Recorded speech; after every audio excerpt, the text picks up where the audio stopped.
श्री शिवाय नमस्तुभ्यम। भोलेनाथ की कृपा सदा आप सभी पर बनी रहे। इससे पहले का अध्याय सुनकर इतना प्यार देने के लिए आप सभी का बहुत बहुत धन्यवाद। रसपान कीजिए आज की कथा का। सूत जी कहते हैं, हे शौनक जी, जो श्रवण, कीर्तन और मनन इन तीनों साधनों के अनुष्ठान में समर्थ न हो, वो भगवान शंकर के लिंग और मूर्ति की स्थापना करके नित्य उसकी पूजा करे तो संसार सागर से पार हो सकता है। वंचना अथवा छल न करते हुए अपनी शक्ति के अनुसार धनराशि ले जाए और उसे शिवलिंग अथवा शिव मूर्ति की सेवा के लिए अर्पित कर दे। साथ ही निरंतर उस लिंग और मूर्ति की पूजा भी करे। उसके लिए भक्ति भाव से मंडप, गोपुर, तीर्थ, मठ और क्षेत्र की स्थापना करे और उत्सव रचाए। वस्त्र, गंध, पुष्प, धूप, दीप, पूवे और शाक आदि व्यंजनों से युक्त भांति भांति के भक्ष्य भोजन अन्न नैवेद्य के रूप में समर्पित करे। छत्र, ध्वजा, व्यंजन, चावल तथा अन्य अंगों सहित राजोपचार की भांति सब सामान भगवान शिव के लिंग और मूर्ति को चढ़ाए। प्रदक्षिणा, नमस्कार तथा यथाशक्ति जप करना चाहिए। आह्वान से लेकर विसर्जन तक सारा कार्य प्रतिदिन भक्तिभाव से संपन्न करें। इस प्रकार शिवलिंग अथवा शिव मूर्ति में भगवान शंकर की पूजा करने वाला पुरुष श्रवण आदि साधनों का अनुष्ठान न करे तो भी भगवान शिव की प्रसन्नता से सिद्धि प्राप्त कर लेता है। पहले के बहुत से महात्मा पुरुष लिंग और शिव मूर्ति की पूजा करने मात्र से ही भव बंधन से मुक्त हो चुके हैं। तब ऋषियों ने पूछा, मूर्ति में ही सर्वत्र देवताओं की पूजा होती है, लिंग में नहीं, परंतु भगवान शिव की पूजा सब जगह मूर्ति में और लिंग में भी क्यों की जाती है? शौनक जी के इस प्रश्न को सुनकर सूत जी ने कहा, हे मुनीश्वरों, तुम्हारा ये प्रश्न तो बड़ा ही पवित्र और अत्यंत अद्भुत है। इस विषय में महादेव जी ही वक्ता हो सकते हैं। दूसरा कोई पुरुष कभी और कहीं भी इसका प्रतिपादन नहीं कर सकता। इस प्रश्न के समाधान के लिए भगवान शिव ने जो कुछ कहा है और उसे मैंने अपने गुरु जी के मुख से जिस प्रकार सुना है उसी तरह क्रमशः वर्णन करूंगा। एकमात्र भगवान शिव ही ब्रह्म रूप होने के कारण निष्कल अर्थात निराकार कहे गए हैं। रूपवान होने के कारण उन्हें सकल भी कहा गया है। इसलिए वे सकल और निष्कल दोनों ही हैं। शिव के निष्कल निराकार होने के कारण ही उनकी पूजा का आधारभूत लिंग भी निराकार ही प्राप्त हुआ है, अर्थात शिवलिंग शिव के निराकार स्वरूप का प्रतीक है। इसी तरह शिव के सकल या साकार होने के कारण उनकी पूजा का आधारभूत विग्रह साकार प्राप्त होता है, अर्थात शिव का साकार विग्रह उनके साकार स्वरूप का प्रतीक होता है। सकल और अकल अर्थात समस्त अंग आकार सहित साकार और अंग आकार से सर्वथा रहित निराकार रूप होने से ही वे ब्रह्म शब्द से कहे जाने वाले परमात्मा है। और यही कारण है कि सब लोग लिंग जो कि निराकार माना जाता है और मूर्ति जिसे साकार कहते हैं, दोनों में ही सदा भगवान शिव की पूजा करते हैं। शिव से भिन्न जो दूसरे दूसरे देवतागण हैं, वे साक्षात ब्रह्म नहीं है, इसलिए कहीं भी उनके लिए निराकार लिंग नहीं उपलब्ध होता। पूर्व काल में बुद्धिमान ब्रह्मपुत्र सनत कुमार मुनि ने मंदराचल पर नंदिकेश्वर से इसी प्रकार का प्रश्न किया था। सनत कुमार जी ने कहा था, हे भगवान, शिव से भिन्न जो देवता है उन सब की पूजा के लिए चारों ओर प्रायः वेर अर्थात मूर्ति मात्र ही अधिक संख्या में देखा और सुना जाता है। केवल भगवान शिव की ही पूजा में लिंग और वेर दोनों का ही उपयोग देखने में आता है। अतः कल्याण में नंदिकेश्वर, इस विषय में जो कुछ भी तत्व की बात हो उसे मुझे इस प्रकार बताइए जिससे मुझे अच्छी तरह से समझ में आ जाए। तब नंदिकेश्वर ने सनत कुमार को समझाते हुए कहा कि हे निष्पाप ब्रह्म कुमार, आपके इस प्रश्न का हम जैसे लोगों के द्वारा कोई उत्तर नहीं दिया जा सकता, क्योंकि ये गोपनीय विषय है और लिंग साक्षात ब्रह्म का प्रतीक है। तथापि आप शिव भक्त है, इसीलिए इस विषय में भगवान शिव ने जो कुछ भी बताया है उसे ही आपके समक्ष कहता हूँ। भगवान शिव ब्रह्म स्वरूप और निष्कल अर्थात निराकार है, इसलिए उन्हीं की पूजा में निष्कल लिंग का उपयोग होता है। संपूर्ण वेदों का भी यही मत है। तब सनत कुमार कहने लगे, हे महाभाग योगेंद्र, आपने भगवान शिव और दूसरे देवताओं के पूजन में लिंग और मूर्ति के प्रचार का जो रहस्य विभाग पूर्वक बताया है वह यथार्थ है। इसलिए लिंग और मूर्ति आदि की उत्पत्ति का जो उत्तम वृतांत है उसी को मैं इस समय सुनना चाहता हूँ। लिंग के प्राकृतिक का रहस्य सूचित करने वाला प्रसंग मुझे सुनाइए। इसके उत्तर में नंदिकेश्वर ने भगवान महादेव के निष्कल स्वरूप लिंग के आविर्भाव का प्रसंग सुनाना प्रारंभ किया। उन्होंने ब्रह्मा तथा विष्णु के विवाद, देवताओं की व्याकुलता और चिंता, देवताओं का दिव्य कैलाश शिखर पर गमन, उनके द्वारा चंद्रशेखर महादेव का स्तवन, देवताओं से प्रेरित हुए महादेव जी का ब्रह्मा और विष्णु के विवाद स्थल में आगमन और दोनों के बीच में निष्कल आदि अंत रहित भीषण अग्निस्तंभ के रूप में उनका आविर्भाव आदि प्रसंगों की कथा कही। इसके पश्चात श्री ब्रह्मा और विष्णु दोनों के द्वारा उस ज्योतिर्मय स्तंभ की ऊंचाई और गहराई का थाह लेने का प्रयास और केतकी पुष्प के शाप वरदान आदि के प्रसंग भी सुनाए। नंदिकेश्वर कहने लगे, तदंतर वे दोनों ब्रह्मा और विष्णु भगवान शंकर को प्रणाम करके दोनों हाथ जोड़कर उनके दाएं बाएं भाग में चुपचाप खड़े हो गए। फिर उन्होंने वहां साक्षात प्रकट पूजनीय महादेव जी को श्रेष्ठ आसन पर स्थापित करके पवित्र पुरुष वस्तुओं द्वारा उनका पूजन किया। दीर्घ काल तक अविकृत भाव से सुस्थिर रहने वाली वस्तुओं को पुरुष वस्तु कहते हैं और अल्प काल तक ही टिकने वाली क्षणभंगुर वस्तुएं प्राकृत वस्तुएं कहलाती हैं। इस तरह वस्तु के ये दो भेद जानने चाहिए, अर्थात किन किन पुरुष वस्तुओं से उन्होंने भगवान शिव का पूजन किया ये बताया जाता है। हार, नुपुर, केयूर, किरीट, मणिमय कुंडल, यज्ञोपवीत उत्तरीय वस्त्र, पुष्पमाला, रेशमी वस्त्र, हार, मुद्रिका, पुष्प, तांबूल, कपूर, चंदन और अगरू का अनुलेप, धूप, दीप, श्वेत छत्र, व्यंजन, ध्वजा, चमर तथा अन्य दिव्य उपहारों द्वारा जिनका वैभव वाणी और मन की पहुंच से परे था, जो केवल पशुपति अर्थात परमात्मा के ही योग्य थे और जिन्हें पशु कदापि नहीं पा सकते थे, उन दोनों ने अपने स्वामी महेश्वर का पूजन किया। सबसे पहले वहां ब्रह्मा जी और विष्णु जी ने भगवान शंकर की पूजा की। इससे प्रसन्न होकर भक्ति पूर्वक भगवान शिव ने वहां नम्र भाव से खड़े हुए उन दोनों देवताओं से मुस्कुराकर कहा। महेश्वर कहने लगे, हे पुत्रों, आज का दिन एक महान दिन है। इसमें तुम्हारे द्वारा जो आज मेरी पूजा हुई है, इससे मैं तुम लोगों पर बहुत प्रसन्न हूँ। इस कारण ये दिन परम पवित्र और महान से महान होगा। आज की यह तिथि शिवरात्रि के नाम से विख्यात होकर मेरे लिए परम प्रिय होगी। इस समय में जो मेरे लिंग अर्थात निष्कल अंग आकृति से रहित निराकार स्वरूप के प्रतीक वेद अर्थात सकल साकार रूप के प्रतीक विग्रह अर्थात मूर्ति की पूजा करेगा, वह पुरुष जगत की सृष्टि और पालन आदि कार्य भी कर सकता है। जो शिवरात्रि को दिन रात निराहार और जितेंद्रिय रहकर अपनी शक्ति के अनुसार निश्चल भाव से मेरी यथोचित पूजा करेगा, उसको मिलने वाले फल का वर्णन भी सुनो। 1 वर्ष तक निरंतर मेरी पूजा करने पर जो फल मिलता है, वह सारा फल केवल शिवरात्रि को ही मेरा पूजन करने से मनुष्य तत्काल प्राप्त कर लेता है। जैसे पूर्ण चंद्रमा का उदय समुद्र की वृद्धि का अवसर है, ठीक उसी प्रकार ये शिवरात्रि तिथि मेरे धर्म की वृद्धि का समय है। इस तिथि में मेरी स्थापना आदि का मंगलमय उत्सव होना चाहिए। पहले जब मैं ज्योतिर्मय स्तंभ रूप से प्रकट हुआ था, वह समय मार्गशीर्ष मास में आद्रा नक्षत्र से युक्त पूर्णमासी या प्रतिपदा है। जो पुरुष मार्गशीर्ष मास में आद्रा नक्षत्र होने पर पार्वती सहित मेरा दर्शन करता है अथवा मेरी मूर्ति या लिंग की ही झांकी करता है, वह मेरे लिए कार्तिकेय से भी अधिक प्रिय है। उस शुभ दिन को मेरे दर्शन मात्र से पूरा फल प्राप्त होता है। यदि दर्शन के साथ साथ मेरा पूजन भी किया जाए तो इतना अधिक फल प्राप्त होता है कि उसका वर्णन वाणी के द्वारा नहीं किया जा सकता। वहां पर मैं लिंग रूप से प्रकट होकर बहुत बड़ा हो गया था, अतः उस लिंग के कारण यह भूतल लिंग स्थान के नाम से प्रसिद्ध हुआ। संसार के लोग इसका दर्शन और पूजन कर सके, इसके लिए ये अनादि और अनंत ज्योति स्तंभ अथवा ज्योतिर्मय लिंग अत्यंत छोटा हो जाएगा। ये लिंग सभी प्रकार के भोग सुलभ कराने वाला और भोग और मोक्ष का एकमात्र साधन है। इसका दर्शन, स्पर्श और ध्यान यदि किया जाए तो ये प्राणियों को जन्म और मृत्यु के कष्ट से मुक्ति दिलाने वाला है। अग्नि के पहाड़ जैसा जो ये शिवलिंग यहाँ प्रकट हुआ है, इसके कारण ये स्थान अरुणाचल नाम से प्रसिद्ध होगा। यहाँ अनेक प्रकार के बड़े बड़े तीर्थ प्रकट होंगे। इस स्थान में निवास करने या मरने से जीवों को मोक्ष मिल जाएगा। मेरे 2 रूप हैं, सकल और निष्कल। दूसरे किसी के ऐसे रूप नहीं है। पहले मैं स्तंभ रूप से प्रकट हुआ था, फिर अपने साक्षात रूप से। ब्रह्म भाव मेरा निष्कल रूप है और महेश्वर भाव सकल रूप, ये दोनों मेरे ही सिद्ध रूप हैं। मैं ही परब्रह्म परमात्मा हूँ। कलायुक्त और अकल मेरे ही स्वरूप है। ब्रह्म रूप होने के कारण मैं ईश्वर भी हूँ। जीवों पर अनुग्रह करना आदि मेरे कार्य हैं। हे ब्रह्मा और केशव, मैं सबसे बृहद और जगत की वृद्धि करने वाला होने के कारण ब्रह्म कहलाता हूँ। सर्वत्र समरूप से स्थित और व्यापक होने से मैं ही सबका आत्मा हूँ। स्वर्ग से लेकर अनुग्रह तक अर्थात आत्मा या ईश्वर से भिन्न जो जगत संबंधी 5 कर्म है, वे सदा मेरे ही है। मेरे अतिरिक्त दूसरे किसी के नहीं है, क्योंकि मैं ही सबका ईश्वर हूँ। पहले मेरी ब्रह्म रूपता का बोध कराने के लिए निष्कल लिंग प्रकट हुआ था, फिर अज्ञात ईश्वरत्व का साक्षात्कार कराने के निमित्त मैं साक्षात जगदीश्वर ही सकल रूप में तत्काल प्रकट हो गया। अतः मुझ में जो ईशत्व है उसे ही मेरा सकल रूप जानना चाहिए, और जो ये मेरा निष्कल स्तंभ है, वह मेरे ब्रह्म स्वरूप का बोध कराने वाला है। ये मेरा ही लिंग है। तुम दोनों प्रतिदिन यहाँ आकर इसका पूजन करो। ये मेरा ही स्वरूप है और मेरे सामीप्य की प्राप्ति कराने वाला है। लिंग और लिंगी में नित्य अभेद होने के कारण मेरे इस लिंग का महान पुरुषों को भी पूजन करना चाहिए। मेरे एक लिंग की स्थापना करने का यह फल बतलाया गया है कि उपासक को मेरी समानता की प्राप्ति हो जाती है। यदि एक के बाद दूसरे शिवलिंग की भी स्थापना कर दी गई, तब तो उपासक को फलस्वरूप मेरे साथ एकत्व अर्थात सायुज्य मोक्ष रूप फल प्राप्त हो जाता है। प्रधानतया शिवलिंग की ही स्थापना करनी चाहिए। मूर्ति की स्थापना उसकी अपेक्षा गौण कर्म है।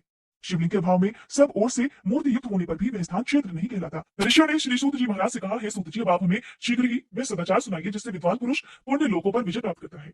स्वर्ग प्रदान करने वाले धर्म में आचार तथा नरक का कष्ट देने वाले अधर्म में आचारों का भी वर्णन कीजिए। तब श्री सूत जी महाराज इस प्रकार कहने लगे कि सदाचार का पालन करने वाला विद्वान ब्राह्मण ही वास्तव में ब्राह्मण नाम धारण करने का अधिकारी होता है। जो केवल वेदोक्त आचार का पालन करने वाला और वेद का अभ्यासी है, उस ब्राह्मण की विप्र संज्ञा होती है, अर्थात उसे विप्र कहा जाता है। सदाचार, वेदाचार तथा विद्या, इनमें से एक एक गुण से ही युक्त होने पर उसे द्विज कहते हैं। ये सभी ब्राह्मणों के बारे में वर्णन किया गया है, जिसमें स्वल्प मात्रा में ही आचार का पालन देखा जाता है, जिसने वेदाध्ययन भी बहुत कम किया है, और जो राजा का सेवक यानी कि पुरोहित या मंत्री आदि है, उसे क्षत्रिय ब्राह्मण कहते हैं। जो ब्राह्मण कृषि तथा वाणिज्य कर्म करने वाला है और कुछ कुछ ब्राह्मणोचित आचार का भी पालन करता है, वह वैश्य ब्राह्मण है। और जो खुद ही खेत जोतता है, उसे शूद्र ब्राह्मण कहा गया है। जो दूसरों के दोष देखने वाला और परद्रोही है, उसे चांडाल द्विज कहते हैं। इसी तरह क्षत्रियों में भी जो पृथ्वी का पालन करता है, वह राजा है। दूसरे लोग राजत्व विहीन क्षत्रिय माने गए हैं। वैश्यों में भी जो धान्य आदि वस्तुओं का क्रय विक्रय करता है, वह वैश्य कहलाता है। दूसरों को वणिक कहते हैं।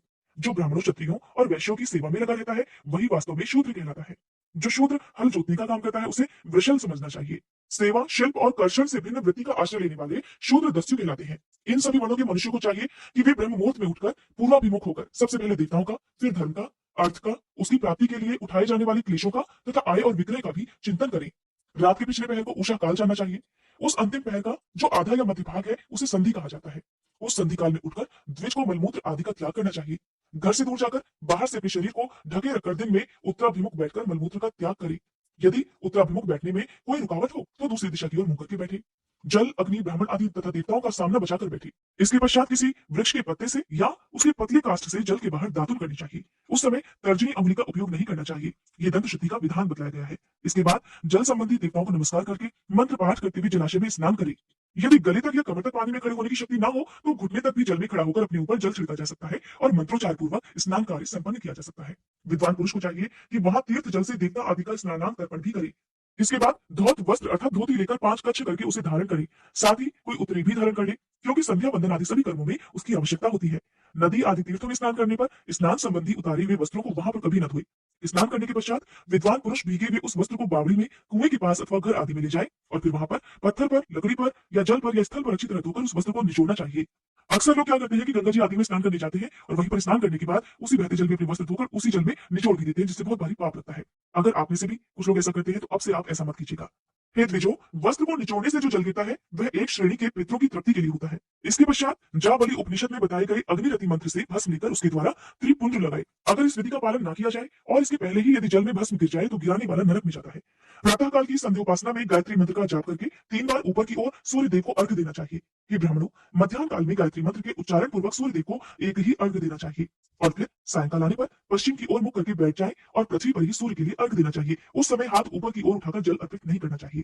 प्रातः काल और मध्याह्न काल के समय अंजलि में जल भरकर अंगुलियों की ओर से सूर्य देव को अर्घ्य देना चाहिए। फिर अंगुलियों के क्षेत्र से ढलते हुए सूर्य देव को देखना चाहिए और उनके लिए स्वतः प्रदक्षिणा करके अर्थात परिक्रमा करके शुद्ध आचमन करना चाहिए। सायंकाल में सूर्यास्त से 2 घड़ी पहले की हुई संध्या निष्फल होती है, क्योंकि ये सायं संध्या का समय नहीं होता है। ठीक समय पर संध्या करनी चाहिए, यानी कि शाम की पूजा करनी चाहिए, ऐसा शास्त्रों में आज्ञा दी गई है। यदि शाम की पूजा किए बिना दिन बीत जाए तो प्रत्येक समय के लिए क्रमशः प्रायश्चित करना चाहिए। यदि एक दिन बीते तो प्रत्येक बीते हुए संध्या काल के लिए नित्य नियम के अतिरिक्त 16 गायत्री मंत्रों का जाप करना चाहिए। यदि नित्य कर्म के लुप्त हुए 10 दिन से अधिक दिन बीत जाए तब उसके प्रायश्चित रूप में 1 लाख गायत्री मंत्र का जप करना चाहिए।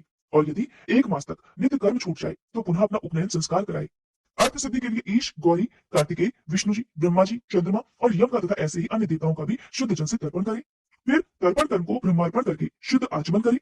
तीर्थ के दक्षिण प्रशस्त मठ में, मंत्रालय में, देवालय में, घर में अथवा अन्य किसी नियत स्थान में आसन पर स्थिरता पूर्वक बैठकर विद्वान पुरुष अपनी बुद्धि को स्थिर करे और संपूर्ण देवताओं को नमस्कार करके पहले प्रणव का जप करने के पश्चात गायत्री मंत्र की आवृत्ति करे। प्रणव के अ और म इन तीनों अक्षरों से जीव ब्रह्म की एकता का प्रतिपादन होता है। इस बात को जानकर कि प्रणव अर्थात ओम का जप करना चाहिए। जप करते समय ये भावना करनी चाहिए कि हम तीनों लोगों की सृष्टि करने वाले ब्रह्मा, पालन करने वाले विष्णु और संहार करने वाले रुद्र की, जो कि स्वयं प्रकाश चिन्मय है, उपासना करते हैं। ये ब्रह्म स्वरूप ओंकार हमारी कर्मेंद्रियों और ज्ञानेंद्रियों की वृत्तियों को, मन की वृत्तियों को और बुद्धि वृत्तियों को सदा भोग और मोक्ष प्रदान करने वाले धर्म और ज्ञान की ओर प्रेरित करे। प्रणव के इस अर्थ का बुद्धि के द्वारा चिंतन करता हुआ जो इसका जप करता है वह निश्चय ही ब्रह्म को प्राप्त कर लेता है, या अर्थानुसंधान के बिना भी प्रणव का नित्य जप करना चाहिए। इससे ब्राह्मणत्व की पूर्ति होती है। ब्राह्मणत्व की पूर्ति के लिए श्रेष्ठ ब्राह्मण को प्रतिदिन प्रातःकाल 1 सहस्त्र गायत्री मंत्र का जप करना चाहिए। मध्याह्न काल में 100 बार, सायंकाल में 28 बार जप करने की विधि है। अन्य वर्णों के लोगों को अर्थात क्षत्रिय और वैश्य को तीनों संध्याओं के समय यथासाध्य गायत्री जप करना चाहिए। शरीर के भीतर मूलाधार, स्वाधिष्ठान, मणिपुर, अनाहत, आज्ञा और सहस्त्रार ये 6 चक्र होते हैं। इनमें मूलाधार से लेकर सहस्त्रार तक 6 स्थानों में क्रमशः विद्वेश्वर, ब्रह्मा, विष्णु, ईश, जीवात्मा और परमेश्वर स्थित होते हैं। इन सब में ब्रह्म बुद्धि करके इनकी एकता का निश्चय करे और वह ब्रह्म मैं ही हूँ ऐसी भावना पूर्वक प्रत्येक सांस के साथ 100 अहम का जप करे। उन्हीं विद्वेश्वर आदि की ब्रह्मानंद आदि में तथा इस शरीर से बाहर भी भावना करनी चाहिए। प्रकृति के विकारभूत महतत्व से लेकर पंचभूत पर्यंत तत्वों से बना हुआ जो शरीर है, ऐसे सहस्त्रों शरीरों का एक एक अजपा गायत्री के जप से एक एक के क्रम से अतिक्रमण करके जीव को धीरे धीरे परमात्मा से संयुक्त करे। ये जप का तत्व बताया गया है। 100 या फिर 28 मंत्रों के जप से उतने ही शरीरों का अतिक्रमण होता है। इस प्रकार जो मंत्रों का जप है इसी को आदिक्रम से वास्तविक जप जानना चाहिए। सहस्त्र बार किया हुआ जप ब्रह्म लोक प्रदान करने वाला होता है, ऐसा जान लेना चाहिए। 100 बार किया हुआ जप इंद्र पद की प्राप्ति कराने वाला माना गया है। ब्राह्मणेतर पुरुष आत्मरक्षा के लिए जो स्वल्प मात्रा में जप करता है वह ब्राह्मणों के कुल में जन्म लेता है।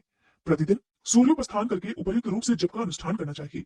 12 लाख गायत्री मंत्र का जप करने वाला पुरुष पूर्ण रूप से ब्राह्मण कहा गया है। और जिस ब्राह्मण ने 1 लाख गायत्री मंत्र का भी जप न किया हो उसे वैदिक कार्यों में कभी न लगाए। 70 वर्ष की अवस्था तक नियम पूर्वक पालन करे। इसके बाद ग्रह त्याग कर संन्यास ले। परिव्राजक या फिर सन्यासी पुरुष नित्य प्रातःकाल 12,000 प्रणव का जप करे। यदि एक दिन इस नियम का उल्लंघन हो जाए तो दूसरे दिन उसके बदले में उतने मंत्र और अधिक जपने चाहिए और सदा इस प्रकार जप को चलाने का प्रयत्न करना चाहिए। मनुष्य धर्म से धन पाता है, तपस्या से उसे दिव्य रूप की प्राप्ति होती है, कामनाओं का त्याग करने वाले पुरुष की अंतःकरण की शुद्धि होती है और उस शुद्धि से ज्ञान का उदय होता है। इसमें कोई संशय नहीं।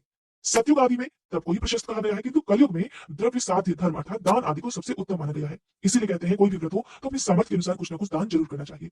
सतयुग में ध्यान से, त्रेता में तपस्या से और द्वापर में यज्ञ करने से ज्ञान की सिद्धि होती है। लेकिन कलयुग में प्रतिमा यानी कि भगवत विग्रह की पूजा करने से ज्ञान का लाभ होता है, अर्थात मूर्ति पूजा से ज्ञान का लाभ होता है। अधर्म हिंसा दुख का कारण होता है और धर्म सुख रूप है। अधर्म से मनुष्य दुख पाता है और धर्म से वह सुख और अभ्युदय का भागीदार बन जाता है। दुराचार करेगा तो दुख प्राप्त होगा, यदि सदाचार करेगा तो उसे सुख मिलेगा। इसलिए भोग और मोक्ष की सिद्धि के लिए धर्म का उपार्जन करना चाहिए।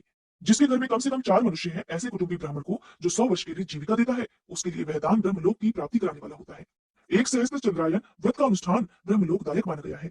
जो क्षत्रिय एक सहस्त्र कुटुंब को जीविका और आवास देता है, उसका वह कर्म इंद्रलोक की प्राप्ति कराने वाला होता है। 10,000 कुटुंबों को दिया हुआ आश्रयदान ब्रह्मलोक प्रदान करता है। दान देने वाला पुरुष जिस देवता को सामने रखकर दान करता है, अर्थात वह दान के द्वारा जिस भी देवता को प्रसन्न करना चाहता है, उसी का लोक उसे प्राप्त हो जाता है। ये बात वेद वेत्ता पुरुष अच्छी तरह जानते हैं। धनहीन पुरुष सदा तपस्या का उपार्जन करे, क्योंकि तपस्या और तीर्थों के दर्शन से अक्षय सुख पाकर मनुष्य उसका उपभोग करता है। अब मैं न्यायतः धन के उपार्जन की विधि बता रहा हूँ। ब्राह्मणों को चाहिए कि वो सदा सावधान रहकर विशुद्ध प्रतिग्रह अर्थात दान ग्रहण और याजन अर्थात यज्ञ कराने आदि से धन का अर्जन करे। वो इसके लिए कहीं कोई दीनता न दिखाए और न ही अत्यंत क्लेशदायक कर्म ही करे। क्षत्रिय बाहुबल से धन का उपार्जन करे और वैश्य कृषि और गोरक्षा से। न्यायोपार्जित धन का दान करने से दाता को ज्ञान की सिद्धि होती है। ज्ञान सिद्धि द्वारा सभी पुरुषों को गुरु कृपा मोक्ष सिद्धि बड़ी आसानी से प्राप्त हो जाती है। मोक्ष से ब्रह्मरूप की स्थिति प्राप्त होती है और फिर जिससे मुक्त पुरुष परमानंद का अनुभव करता है। गृहस्थ पुरुष को चाहिए, अब आप सभी ध्यानपूर्वक सुनिए, गृहस्थ पुरुष को चाहिए कि वह धन धान्य आदि सभी वस्तुओं का दान करे। वह तृषा निवृत्ति के लिए जल और क्षुधा रूपी रोग की शांति के लिए सदा अन्न का दान करे। खेत धान्य कच्चा अनाज दक्षिणा इस प्रकार के दान करने चाहिए, जिसके अन्न को खाकर मनुष्य जब तक कथा श्रवण आदि सद्कर्म का पालन करता है, उतने समय तक उसके किए हुए पुण्यफल का आधा भाग दाता को मिल जाता है और इसमें कोई भी संशय नहीं। दान लेने वाला पुरुष दान में प्राप्त की हुई वस्तु का दान और तपस्या करके अपने प्रतिग्रह जनित पाप की शुद्धि कर ली, नहीं तो उसे रौरव नरक में गिरना पड़ता है। अपने धन के 3 भाग करे, एक भाग धर्म के लिए, दूसरा भाग वृद्धि के लिए और तीसरा भाग अपने उपभोग के लिए रखना चाहिए। नित्य, नैमित्तिक और काम्य ये तीनों प्रकार के कर्म धर्मार्थ रखे हुए धन से करे। साधक को चाहिए कि वह वृद्धि के लिए रखे हुए धन से ऐसा व्यापार करे जिससे फिर उसके धन की वृद्धि हो और उपभोग के लिए रक्षित धन से हितकारक, परिमित और पवित्र भोग भोगे। खेती से पैदा किए हुए धन का 10वां अंश उसे दान कर देना चाहिए, इससे पाप की शुद्धि हो जाती है। शेष धन से धर्म, वृद्धि और उपभोग करे, नहीं तो वो रौरव नरक में जा पड़ता है, या फिर उसकी बुद्धि पापपूर्ण हो जाती है, या उसकी खेती ही चौपट हो जाती है। वृद्धि के लिए किए गए व्यापार में प्राप्त हुए धन का 6वां भाग दान कर देने योग्य होता है। बुद्धिमान पुरुष अवश्य उसका दान कर दे। विद्वान को चाहिए कि वो दूसरों के दोषों का बखान कभी ना करे। ये ब्राह्मणों, दोषवश दूसरों के सुने हुए या देखे हुए छिद्र को भी कभी प्रकट ना करे। विद्वान पुरुष ऐसी बात न कहे जो समस्त प्राणियों के हृदय में रोष पैदा करने वाली हो, उन्हें कष्ट देने वाली हो। ऐश्वर्य की सिद्धि के लिए दोनों संध्याओं के समय अग्निहोत्र कर्म अवश्य करे, और जो दोनों समय अग्निहोत्र करने में असमर्थ हो, वो एक ही समय सूर्य और अग्नि को विधि पूर्वक दी हुई आहुति से संतुष्ट करे। चावल, धान्य, घी, फल, कंद तथा हविष्य इनके द्वारा विधि पूर्वक स्थाली पाक बनाए और यथोचित रीति से सूर्य देव और अग्निदेव को अर्पित करे। यदि हविष्य का अभाव हो तो प्रधान होम मात्र करे। सदा सुरक्षित रहने वाली अग्नि को विद्वान पुरुष अजस्त्र की संज्ञा देते हैं, या फिर संध्या काल में जप मात्र या सूर्य की वंदना मात्र कर ले। आत्मज्ञान की इच्छा रखने वाले और धनार्थी पुरुषों को भी इस प्रकार विधिवत उपासना करनी चाहिए, जो सदा ब्रह्म यज्ञ में तत्पर होते हैं, देवताओं की पूजा में लगे रहते हैं, नित्य अग्नि पूजा और गुरु पूजा में अनुरक्त होते हैं और ब्राह्मणों को तृप्त किया करते हैं। वे सब लोग स्वर्ग लोक के भागीदार हो जाते हैं। श्री सूत जी महाराज कहते हैं, हे महाप्राज्ञ, हे महामते, शिव रूप शौनक जी, अब मैं संक्षेप से रुद्राक्ष का महात्म्य बता रहा हूँ, ध्यानपूर्वक सुनिए। रुद्राक्ष शिव को बहुत ही प्रिय है, इसे परम पावन समझना चाहिए। रुद्राक्ष के दर्शन से, स्पर्श से तथा उस पर जप करने से वह समस्त पापों का अपहरण करने वाला माना गया है। हे मुनि, पूर्व काल में परमात्मा शिव ने समस्त लोगों का उपकार करने के लिए देवी पार्वती के सामने रुद्राक्ष की महिमा का वर्णन किया था। भगवान शिव ने कहा था कि हे महेश्वरी, हे शिवे, मैं तुम्हारी प्रेमवश भक्तों के हित की कामना से रुद्राक्ष की महिमा का वर्णन करता हूँ, ध्यानपूर्वक सुनो। तब भगवान शिव ने देवी पार्वती को रुद्राक्ष की महिमा बताते हुए कहा कि हे महिषानी, पूर्व काल की बात है, मैं मन को संयम में रखकर हजारों दिव्य वर्षों तक घोर तपस्या में लगा रहा। एक दिन सहसा मेरा मन शुद्ध उठा। परमेश्वरी, मैं संपूर्ण लोगों का उपकार करने वाला स्वतंत्र परमेश्वर हूँ, अतः उस समय मैंने लीलावशी अपने दोनों नेत्र खोली। खोलते ही मेरे मनोहर नेत्रपुटों से कुछ जल की बूंदें गिरी। आंसू की उन बूंदों से वहां रुद्राक्ष नामक वृक्ष पैदा हो गया। भक्तों पर अनुग्रह करने के लिए वे अश्रु बिंदु स्थावर भाव को प्राप्त हो गए थे। वे रुद्राक्ष मैंने विष्णु भक्त को तथा चारों वर्णों के लोगों में बांट दिए। भूतल पर अपने प्रिय रुद्राक्षों को मैंने गौड़ देश में उत्पन्न किया। मथुरा, अयोध्या, लंका, मलयाचल, सहगिरी, काशी और अन्य देशों में भी उनके अंकुर उगाए। वे उत्तम रुद्राक्ष असह्य पाप समूहों का भेदन करने वाले तथा श्रुतियों के भी प्रेरक है। मेरी आज्ञा से वे ब्राह्मण, क्षत्रिय, वैश्य और शूद्र जाति के भेद से इस भूतल पर प्रकट हुए। रुद्राक्षों की ही जाति के शुभाक्ष भी है। उन ब्राह्मण आदि जाति वाले रुद्राक्षों के वर्ण श्वेत, रक्त, पीत तथा कृष्ण जानने चाहिए।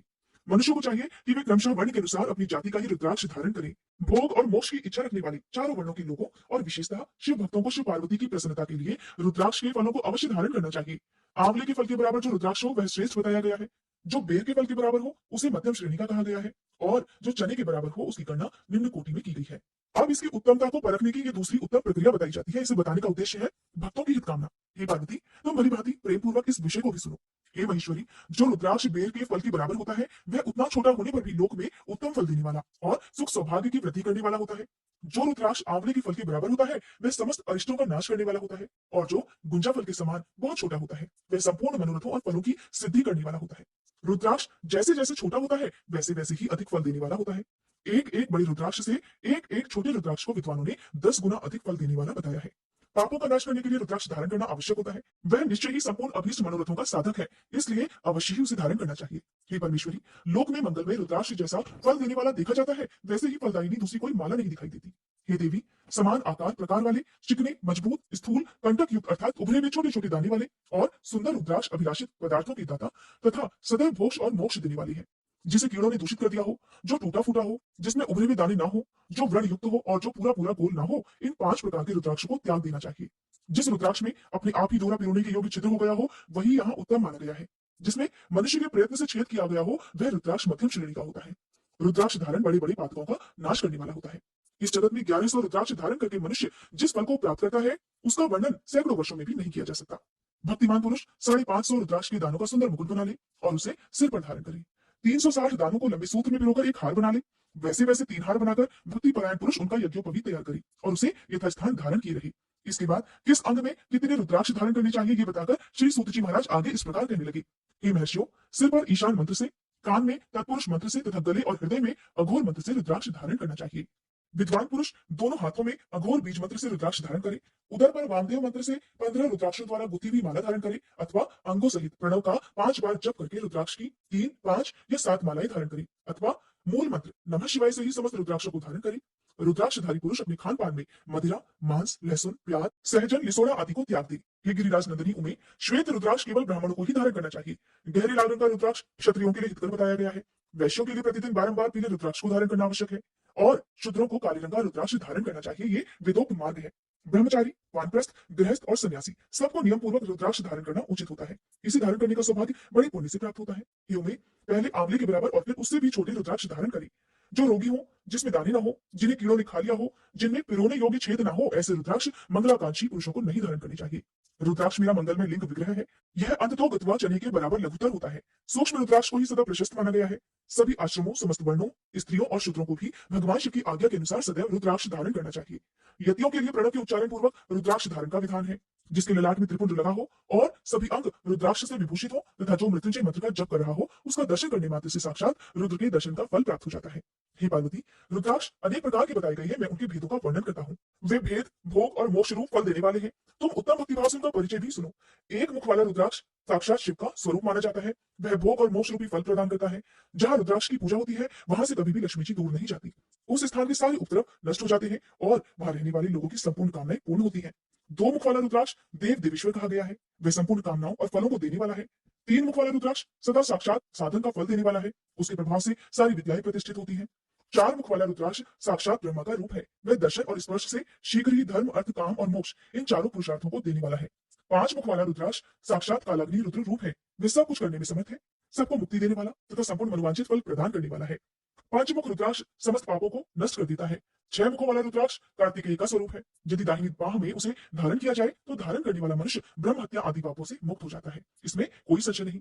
हे महेश्वरी, 7 मुख वाला रुद्राक्ष अनंग स्वरूप और अनंग नाम से ही प्रसिद्ध है। हे देवेशी, उसको धारण करने से दरिद्र भी ऐश्वर्यशाली हो जाता है। 8 मुख वाला रुद्राक्ष अष्टमूर्ति भैरव रूप है। उसको धारण करने से मनुष्य पूर्णायु होता है और मृत्यु के पश्चात शूलधारी शंकर हो जाता है। 9 मुख वाले रुद्राक्ष को भैरव तथा कपिल मुनि का प्रतीक माना गया है अथवा 9 रूप धारण करने वाली महेश्वरी दुर्गा उसकी अधिष्ठात्री देवी मानी गई है। जो मनुष्य भक्ति परायण होकर अपने बाएं हाथ में नवमुख रुद्राक्ष को धारण करता है, वह निश्चय ही मेरे समान सर्वेश्वर हो जाता है। इसमें कोई संशय नहीं। हे महेश्वरी, 10 मुख वाला रुद्राक्ष साक्षात भगवान विष्णु का रूप है। हे देवीशी, उसको धारण करने से मनुष्य की संपूर्ण कामनाएं पूर्ण हो जाती है। हे परमेश्वरी, 11 मुख वाला जो रुद्राक्ष है वह रुद्र रूप है। उसको धारण करने से मनुष्य सर्वत्र विजयी होता है।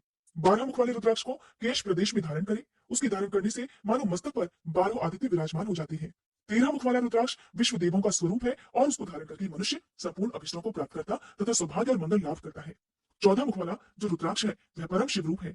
उसे भक्तिपूर्वक मस्तक पर धारण करें। ऐसा करने से समस्त पापों का नाश हो जाता है। हे गिरिराज कुमारी, इस प्रकार मुखों के भेद से रुद्राक्ष के 14 भेद बताए गए। अब तुम क्रमशः उन रुद्राक्षों के धारण करने के मंत्रों को भी प्रसन्नतापूर्वक सुनो। पहला ओम ह्रीं नमः, दूसरा ओम नमः, तीसरा ओम क्लीं नमः, चौथा ओम ह्रीं नमः, पांचवा ओम ह्रीं नमः, छठा ओम ह्रीं हुं नमः, सातवां ओम हुं नमः, आठवां ओम हुं नमः, नौवां ओम ह्रीं हुं नमः, 10वां ओम ह्रीं नमः, 11वां ओम ह्रीं हुं नमः, 12वां ओम क्रों शौं रौं नमः, 13वां ओम ह्रीं नमः और 14वां ओम नमः। इन 14 मंत्रों द्वारा क्रमशः 1 से लेकर 14 मुख वाले रुद्राक्ष को धारण करने का विधान है। साधक को चाहिए कि वह निद्रा और आलस्य का त्याग करके भक्ति और श्रद्धा भाव से संपन्न होकर संपूर्ण मनोरथों की सिद्धि के लिए उक्त मंत्रों द्वारा उन रुद्राक्षों को धारण करे। रुद्राक्ष की माला धारण करने वाले पुरुष को देखकर भूत, प्रेत, पिशाच, डाकिनी, शाकिनी तथा जो अन्य द्रोहकारी राक्षस आदि है वे सब के सब दूर भाग जाते हैं। जो कृत्रिम अभिचार आदि प्रयुक्त होते हैं वे सब रुद्राक्षधारी को देखकर सशंक होकर दूर खिसक जाते हैं। हे पार्वती, रुद्राक्ष मालाधारी पुरुष को देखकर मैं शिव, भगवान विष्णु, देवी दुर्गा, गणेश, सूर्य तथा अन्य देवता भी प्रसन्न हो जाते हैं। हे महेश्वरी, इस प्रकार रुद्राक्ष की महिमा को जानकर धर्म की वृद्धि के लिए भक्ति पूर्वक पूर्वोक्त मंत्रों द्वारा विधि पूर्वक उसे धारण करना चाहिए। हे मुनीश्वर, भगवान शिव ने देवी पार्वती के सामने जो कुछ भी कहा था वो सब तुम्हारे प्रश्न के अनुसार मैंने कह सुनाया। हे मुनीश्वरों, मैंने तुम्हारे सामने इस विद्वेश्वर संहिता का वर्णन किया है। ये संहिता संपूर्ण सिद्धियों को देने वाली तथा भगवान शिव की आज्ञा से नित्य मोक्ष प्रदान करने वाली है। जय भोलेनाथ।